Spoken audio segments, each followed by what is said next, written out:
Is it? Yes, Point of order, the Honourable Trevor. Mr. Speaker, I move that it be an instruction to the Committee on the Employment Relations Amendment Bill No. 2 that it have the power to consider and, if it thinks fit, adopt the new parts 3 and 4 of my name, which would otherwise be out of order according to your ruling.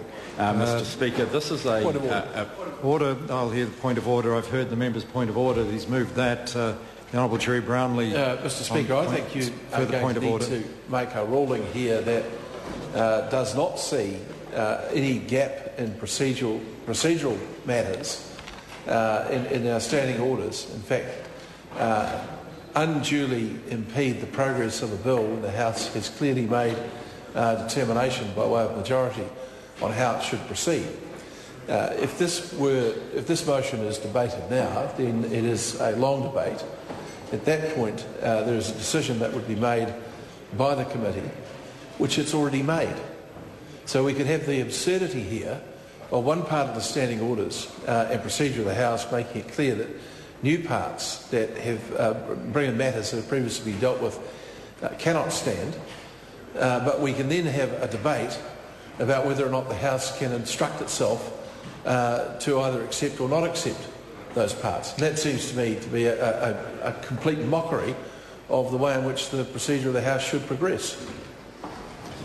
I'll hear the Honourable Trevor Mallard. Mr. Speaker, I can accept that the Leader of the House has identified a problem, but the ability of the House to instruct the committee is one which has been used on a number of occasions. It is a way of bringing things into scope which would otherwise be out of scope. The Speaker has ruled, and I think without undue protest from this side of the House, that these supplementary order papers would be out of scope, are out of scope in the committee. The remedy that the House has, the remedy that members have, is a motion which the Leader of the House and the National Party has the ability to vote against if they so wish, and that is their right to do it. But it is also the right of members to move such motions. It's happened at least 2 or 3 times in this Parliament, and while the House is here, considering the matter and before it's referred into committee. I'll hear the Leader of the House further. The Honourable Gerry Brownlee. Mr. Speaker, another opportunity for members is to seek leave of the House or leave of the committee, in fact, to see those parts brought into the bill. And I think what we are seeing here is a situation where the committee has said no, we don't accept those bills from scope, and we're not going to have those progress because we've dealt with those matters before. But now the House is being asked to debate whether or not it should give itself a further opportunity to do exactly the same thing. And if the standing orders allow this sort of thing, then we've got a perpetual loop, if you like, that could go on and on and on. Because I would assert that once there's been this instruction given to the House, there'll be another one, and another one, and another one. And, Mr. Speaker, that it does not make for good order in the House at all. I'll hear the Honourable David Parker. Just a very narrow point in respect of the Leader of the House's contribution, saying that the committee had already resolved that this was beyond scope. No, that wasn't what happened. It was that the Speaker had determined that the committee could not consider it, which is a different matter to whether this motion should succeed. I thought Order. you had. I thought you had. This is a serious issue. I fully accept, and members are quite right in sharing their thoughts on it with the Speaker. I don't believe the Speaker has to automatically accept this motion because the Speaker mustn't allow the House to go down a path that's not consistent with the standing orders.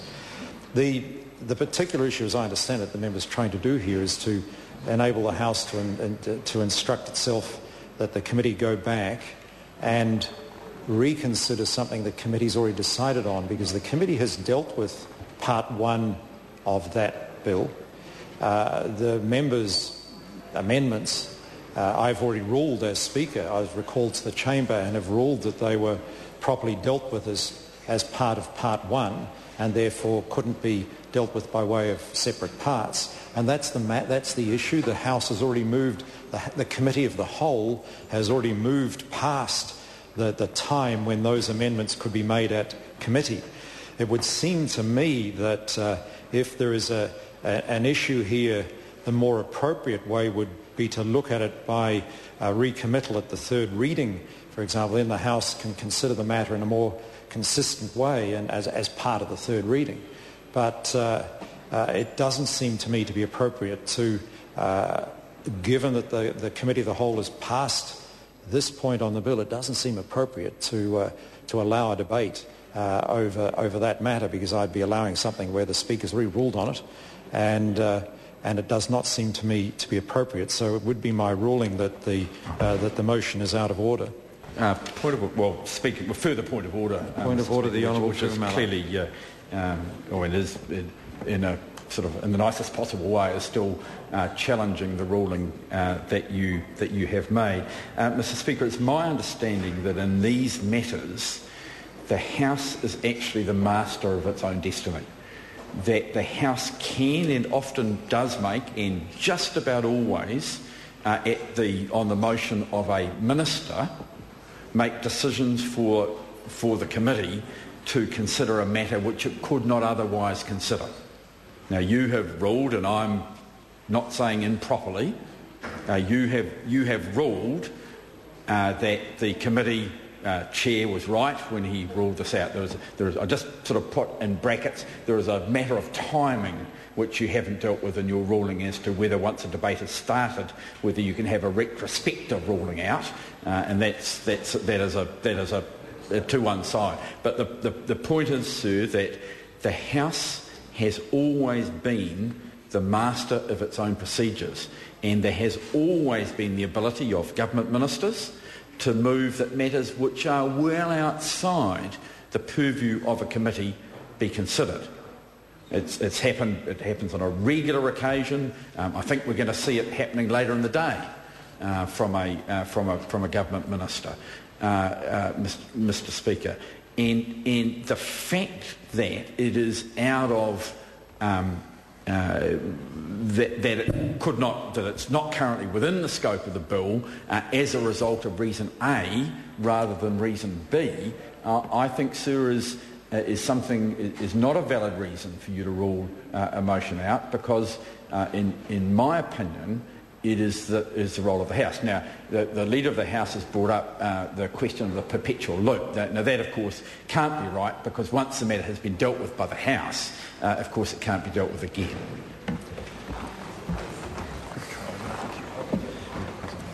I think we've got ourselves a little difficulty here because the member should recollect that the Speaker was recalled to the House to rule on this matter, and my ruling did not relate to scope. It related to the fact that the House had dealt with Part 1 and the issues and the amendments related to Part 1.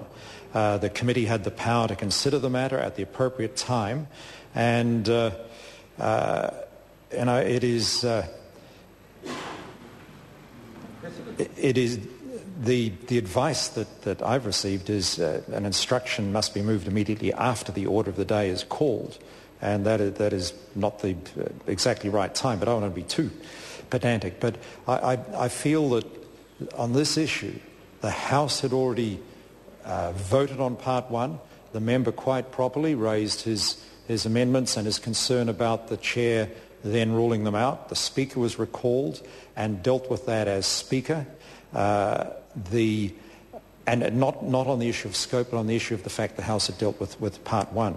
And I believe that has dealt with that matter. With respect to the point the member quite rightly raises that I didn't actually deal with the fact that he'd already made a contribution, it is my view that the member is not harmed by that, because at least the member has on the record his points he wanted to make. So even though the issue has been, as Speaker, I supported the chair of the committee when he ruled out the member's amendments, the member's not been totally disadvantaged, because actually he managed to get his points across and that he got a speech in before the chair ruled the matter out. So I don't see that as being as much a disadvantage. Had the chair ruled it out immediately, the member would not have been able to make his points. And so I don't see that as disadvantaging the member hugely. But